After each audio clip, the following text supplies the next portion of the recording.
그 다음에 21번 인재 선발 도구의 신뢰성에 대한 설명으로서 옳지 않은 것을 찾는 거네요. 그래서 선발 도구와 관련한 거죠. 옳지 않은 것. 신뢰성 측정 방법에는 시험, 제시험법, 대체형식법, 양분법 등이 있다. 아주 정확한 설명.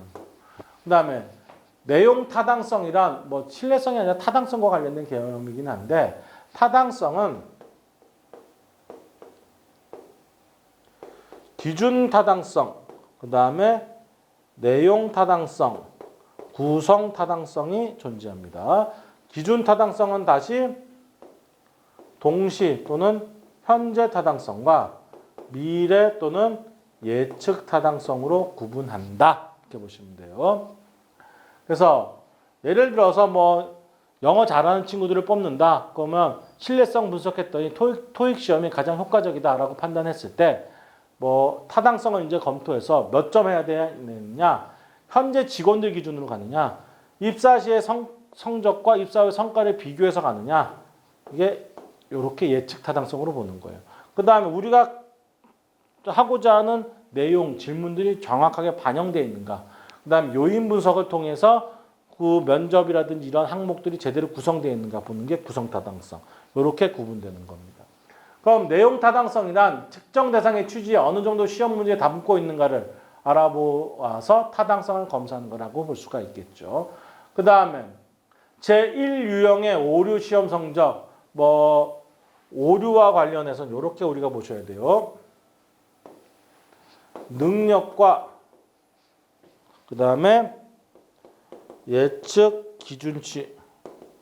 이 능력이라는 게 결국에 성과를 의미하는 겁니다. 그래서 여하튼 종업원들은 많이 와줘야 돼요. 많이 와줘야 되는데 요 B의 경우 능력은 높은데 여기가 합격선입니다. 합격 점수. 시험 운이 나빠서 합격 못한 애들이에요. 이런 애들을 우리가 1종 또는 알파 오류라고 합니다. 근데 얘네는 능력도 뛰어나고 시험 잘 봤어요. 합격한 애들이죠. 오케이. C. 능력 떨어지는데 시험 떨어진 거예요. 뭐 잘 떨어뜨린 거예요. 오케이. 문제는 얘네들이죠. 능력 없는데 시험 운이 좋아서 합격한 애들이에요. 그래서 이러한 D와 같은 애들을 2종 우리가 베타 오류라고 해요. 그래서 여하튼 오류를 줄여야 되겠죠. 오류를 줄이면 분포가 이렇게 나오도록 1차에서 걸러내 줘야 돼요.